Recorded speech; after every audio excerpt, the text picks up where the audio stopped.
Assalamualaikum warahmatullahi wabarakatuh. Alhamdulillahi rabbil alamin wa bihi nasta'inu ala umuri dunya waddin. Wassalatu wassalamu ala asrafil anbiya'i wal mursalin wa ala alihi wa sahbihi ajma'in, amma ba'd. Puji dan syukur sama-sama kita panjatkan hadirat Allah Subhanahu wa taala yang pada siang kali ini Allah memberikan kita kesempatan, kesehatan dan kemampuan dalam melaksanakan salah satu perintahnya, yaitu sholat zuhur berjamaah. Salawat teriring salam semoga terlimpah kepada baginda alam Nabi besar Muhammad sallallahu alaihi wasallam, kepada keluarganya, para sahabat, para tabi'in, para alim ulama, insyaallah kita sebagai umatnya yang senantiasa istiqamah menjalankan ajaran sunnah-sunnahnya, amin ya rabbal alamin. Hadirin rahimakumullah. An Abi Sa'ad bin Hilal rahimahullah mengatakan, innal abda idza ajnaba minallahi ta'ala, bahwa apabila manusia berbuat dosa maka Allah memberikan anugerah kepadanya. Ya, ini untuk umat baginda Rasulullah sallallahu alaihi wasallam. Yang pertama, Allah tidak menghalangi untuk memberikan rezeki kepada hamba yang berbuat dosa. Bi arba'in hilalin la yahjubu anhu rizqa. Tatkala seorang hamba berbuat dosa, maksiat dengan sifat rahmani Allah, maka Allah tetap memberikan rezekinya kepada hamba tersebut. Yang kedua adalah wala yahjubu anhu sihah. Allah tidak menghalangi daripada kesehatan hambanya. Ya. Tatkala seseorang berbuat maksiat dosa, ya, kemudian dia sakit, ya, tidak seperti itu. Ya, Allah tetap menyayangi daripada hambanya. Ya. Wala yadhiru alaihi ad-dambi. Ya. Allah tidak memperlihatkan dosanya. Kita dapat bayangkan kalau tatkala seorang hamba berbuat dosa, ada tanda di wajahnya misalnya dengan sebuah titik atau sebuah benjolan. Apakah tatkala seseorang berbuat dosa dengan tangannya, apakah tangannya tiba-tiba menjadi lumpuh dan sebagainya sebagai tanda dari dia berbuat dosa? Itulah sifat rahmatnya Allah Subhanahu wa ta'ala. Allah tidak seperti itu. Wala yu'aqibuhu ajilan. Allah tidak langsung menyiksa hambanya di dunia tatkala dia melakukan sebuah perbuatan dosa.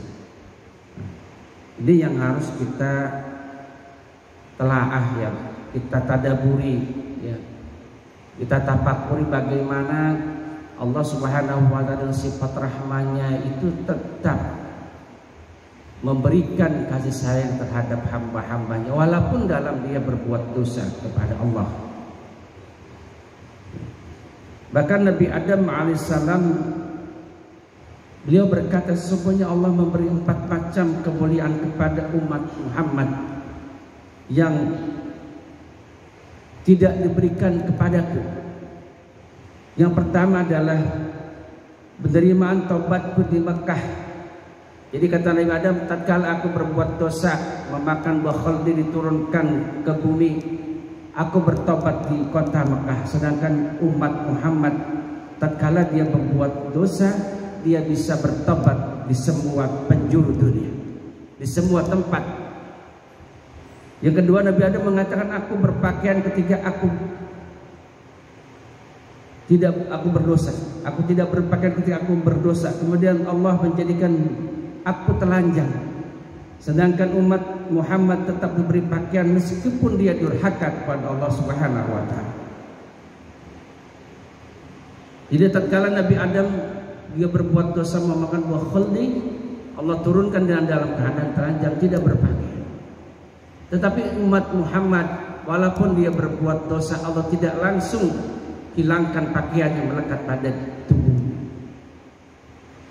Kemudian Nabi Adam juga mengatakan, ketika aku berbuat dosa, Allah memisahkan aku dan istriku. Ya. Nabi Adam di kaki gunung Himalaya, Hawa di Jeddah. Sedangkan umat Muhammad yang berbuat dosa tidak dipisahkan dengan istri. Itu yang ketiga. Yang keempat, tatkala aku berbuat dosa di surga, Allah mengusirku dari surga ke dunia. Sedangkan umat Muhammad berbuat dosa di luar surga, Allah tetap memasukkan mereka ke dalam surga apabila dia bertobat. Nah, ini keempat hal kelebihan daripada umat baginda Rasulullah sallallahu alaihi wasallam. Itu yang disampaikan oleh Nabi Adam alaihissalam. Makalah berikut, An Hatimul Asim rahimahullah, innahu qala man sarafa arba'a ila arba'in, bahwasanya Hatim bin Asan ini berkata, barang siapa yang memanfaatkan 4 perkara dengan melakukan 4 perkara lain, tentu ia akan menemukan surga. Yang pertama adalah an-nauma ilal qabr, ya, memanfaatkan waktu tidur untuk mengumpulkan bekal di alam kubur. Tatkala kita istirahat kemudian terdengar azan di sebuah masjid, sebuah musholah, kita dengan sergap bangun, mengambil air wudu, berjalan menuju rumah Allah Subhanahu wa Ta'ala. Atau tatkala orang-orang yang subhanallah, tatkala dia bangun di sepertiga malam, ya, bangun jam 2, jam 3, dia memohon ampunan kepada Allah Subhanahu wa Ta'ala. Inilah orang-orang yang memanfaatkan waktunya, memanfaatkan waktu tidurnya untuk menuju kubur.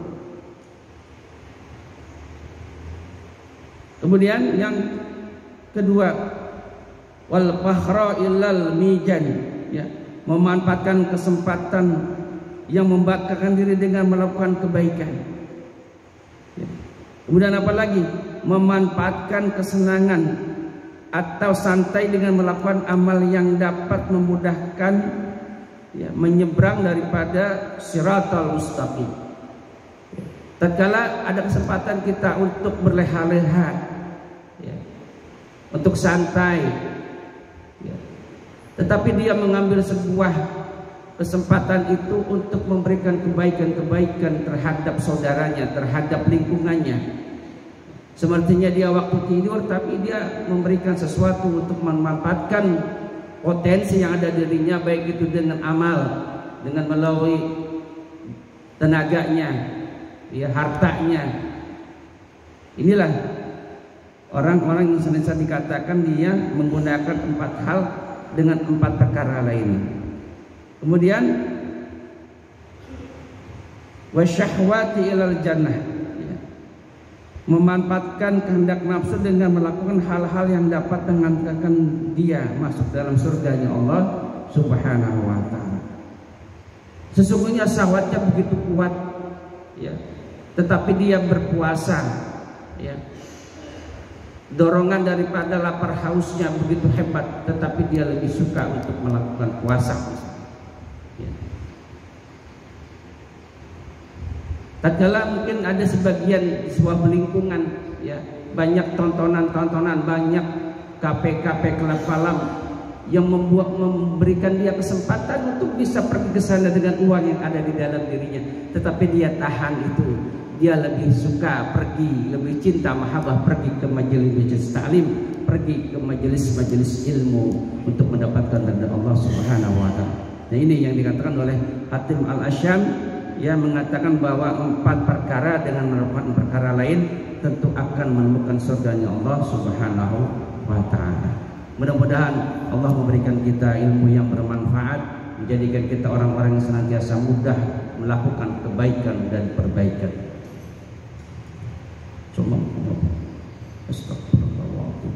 Assalamualaikum warahmatullahi wabarakatuh.